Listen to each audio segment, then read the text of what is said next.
Booker T. Did WCW make Booker T? What do you think, Glenn? Well, there's an argument for each way. Yeah. You know, on one hand, Booker T did have some big, good runs in WCW. You know, as television champion, U.S. champion, multiple-time world champion, even though back then they were handing out world titles like candy. At that point in WCW's notorious history. Right. On the other hand, most people are going to remember Booker T for what he did in the WWE. Yeah, I think Booker T's biggest run came when WCW was already going downhill. So I don't think a lot of people saw it. Yeah, we'll get into that. So we got 3 matches, right? Yeah, three matches. So we're going to start with Fall Brawl 97. Yes. Tag team match. Yeah, I had to pick one match with Harlem Heat. Right. You know, I mean, you can't separate Harlem Heat from Booker T. Yeah. When you're discussing his WCW legacy. Yeah. I mean, arguably the best tag team WCW ever had. Yeah. Except for maybe the Steiner Brothers. Yeah. This is the match between the two teams. Yeah. Now, I will admit this. I watched several matches between the two teams. You know, I was trying to find the best one, and this was by far the best one. Actually, most of their matches weren't that great. Really? Which is kind of shocking. Considering who it is. Because it's Harlem Heat and the Steiners. versus the Steiners. Yeah. Most of their matches were not memorable. Yeah.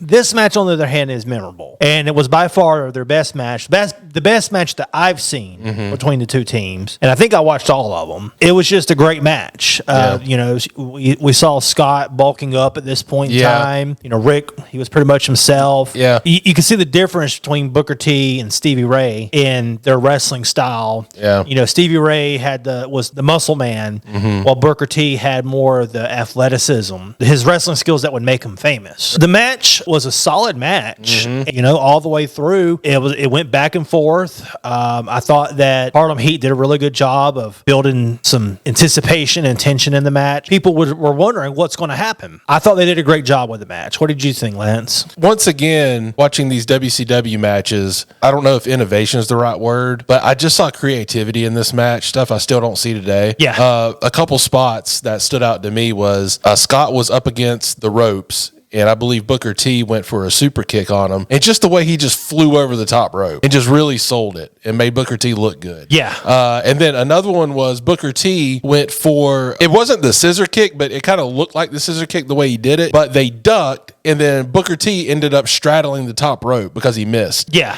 And I'm like, I don't remember ever seeing that. Just creativity like that. You know, because you don't see these things. They stand out when you go back and watch these matches. So I would say definitely go back and watch this match. Yeah. Definitely. So yeah, it was just a lot of fun to watch that match. Then we get from 97 Fall Brawl to 1998, maybe Booker T's best year as far as matches is concerned. It's kind of hard to say. There was a lot of things that were going on with Booker T before he became world champion. For the first time, I've got to discuss this guy. I'm not promoting anything. He's just part of wrestling history. He had a best of 7 series with Chris Benoit. That was amazing. Yeah. You know, just phenomenal. A best of 7. And then a United States Championship run that was great. And then he had this match with Bret Hart. At the time, Bret Hart, you know, I'm kind of like, why are they wrestling for a television title?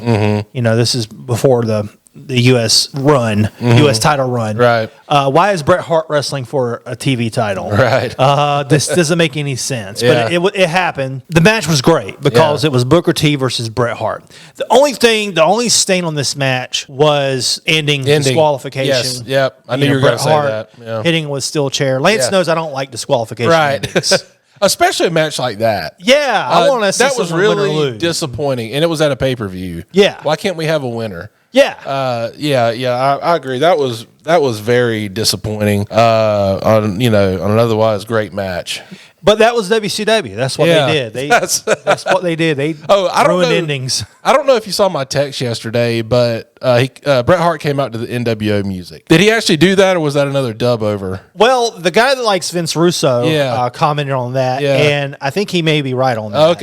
Okay. I seem to recall an angle like that, where Bret wasn't in the NWO, but he was associated with them. You're right.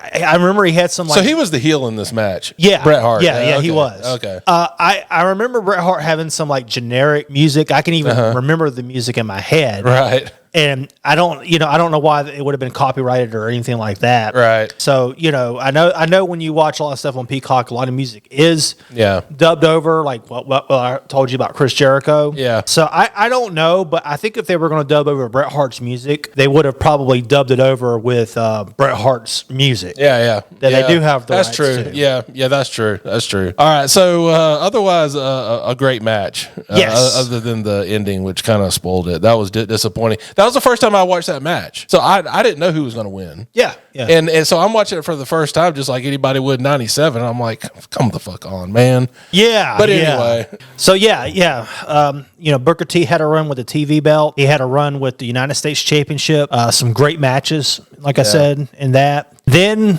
we get to the year 2000, Batch at the Beach. The guy that likes Vince Russo was there. He was there. By the way, as I was watching this match, the part where they went out in the crowd, I was pausing it like every second, trying to see if I could see the guy that likes Vince Russo, because I was going to put him in this video and point him out. So you could have all seen the guy that likes Vince Russo, but he's kind of like, where's Waldo? Nobody can find him. Right. If you watch wrestling even a little bit, you got to know the story behind this. So do we want to briefly cover the events of this night? We got to. Yeah. So I mean, it's all tied together. Right. At this point, WCW was falling apart at the seams. You can watch the Dark Side of the Ring episode. It talked about, the Batch at the Beach, controversy, Hogan, Vince Russo. So just to remind people, although I'd imagine most of our audience is familiar with this, because looking at the comments, most of the audience are pretty much smartened up. Vince Russo, he was a writer for the WWE, and WCW managed to hire Vince Russo, thinking that they were going to turn the tide on the WWE with Russo's creative writing. The problem with Russo is that he may do well in a room full of people on a creative team of coming up with ideas, but when he's given pretty much full power,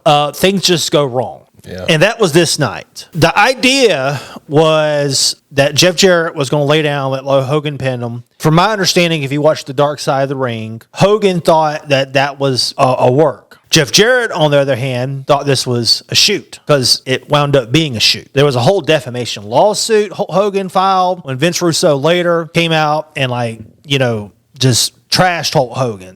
Jeff Jarrett came in the ring, lay down, Hogan pins him, 1, 2, 3. I think he just put his foot on his chest or whatever. Yep. That was the end of the match. Okay. And then mysteriously, they announced that they're having a match for the world title between Jeff Jarrett and Booker T that night. The thing that was never made clear to anybody was whether or not Jeff Jarrett was still the world champion. Even the announcers had no idea. They didn't even know if it was the right belt until Tony Schiavone brought up that it had the dent on the top. The announcers didn't know what was going on. I don't think anybody knew what was going on except for Vince Russo. And it was not a match that was expected. There's a lot of infamy behind this night. Yeah. We never saw Hogan again in WCW. But why did I include this match with all of this drama and terribleness with it? One, it was Booker T's first world championship. Right. Okay. There hadn't been in WCW a black world champion since Ron Simmons. And Ron Simmons is credited as being by the WWE as the first black world heavyweight champion. So this was big on a historic level with Booker T winning the belt. And this was big for Booker T's career. Because if you remember, when he went to the WWE, the thing that he would promote himself a lot with to this crowd that didn't know who he was that he was a five-time WCW World Heavyweight Champion. So if Booker T went into WWE with just U.S. belts and TV belts, he would have still struggled like he did, but I don't know if he would have made it to the next level like what happened in reality or not.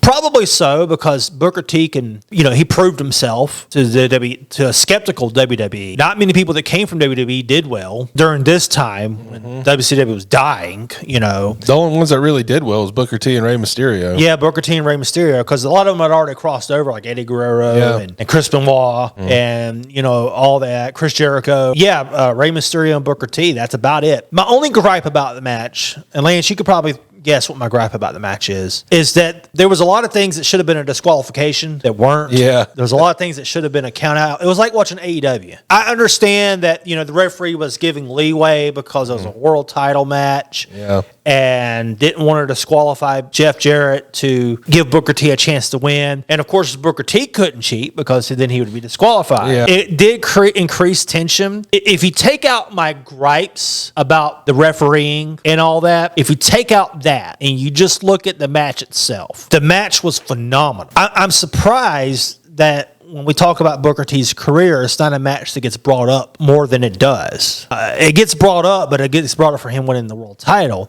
It doesn't get brought up for actually being a great match. The match quality. Yeah, yeah. And, I feel for Jarrett because, just a little while earlier, he was asked to lay down for Hogan. This is a guy that comes from a proud wrestling family who has always taken the wrestling business seriously, and he was asked to do this. He comes out to this match. He's wearing the world title. The commentators are confused. They have a big fight. Everybody's confused. A lot of cheating. They go into the crowd. It was just a good match. Lance, did you have any comments about that match? So I think part of the whole, kind of turned into a no DQ. I think part of it was that they were trying to give something back to the fans. I think at least the wrestlers knew that the fans kind of got screwed over with the Hogan match. They're basically denied a match, right? You buy a ticket and you go to the show, you got a card, and then that match is basically taken away. Yeah. I think part of it was, just trying to give the fans a good show. I think going into the crowd was a part of that because they circled like half the crowd. I think that was part of it.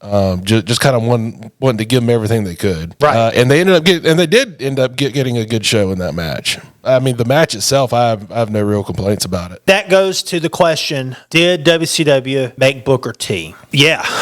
Yeah, easily. Yeah.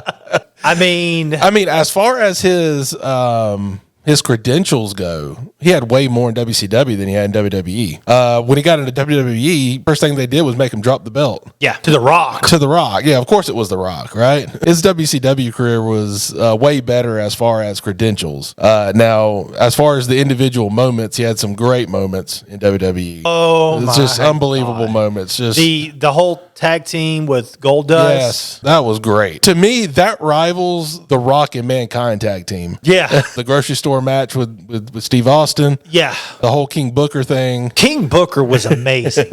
Okay. Yeah. And he did win a world title that way with the King Booker gimmick. Yeah. So he's had the tag belts. Mm-hmm. He's had the world title. Yeah. King of the Ring. Also, two-time Hall of Famer. And I may be wrong. Looking at the WWE, it lists WCW Championship, which we know about that. World Heavyweight Championship, we know about that. Intercontinental Championship, 3 U.S. Championship reigns, 2-time Hardcore Champion, and 3 times Tag Champion. 1 time with Test, 1 time with Goldust, and 1 time with Rob Van Dam. And he was the WCW Tag Team Champion with Test. King of the Ring, 16th Triple Crown Champion, 8th Grand Slam Champion, and twice entered into the Hall of Fame. And Booker's 21 WCW championships make him the most decorated wrestler in the company's history. Yeah, that I'm aware of. I mean, the man just Booker won T's belts. Amazing. He just won belts. Once again, this is because we've done several of these videos now. It's when you look back on these wrestlers, hindsight's always 20/20, and you realize how good these wrestlers were. So, I guess his WWE accolades were, now that we looked, are a little bit more than we thought they were. Yeah, yeah. But because I forgot about his IC and US title reigns. Yeah. But he's also the person that holds the most accolades in WCW history with all the belts that he won, tag and everything else. I mean, the guy just won belts everywhere he went. Yeah. There you go, Booker T, amazing wrestler, one of my favorites. I've always loved Booker T. I mean, he's always been great.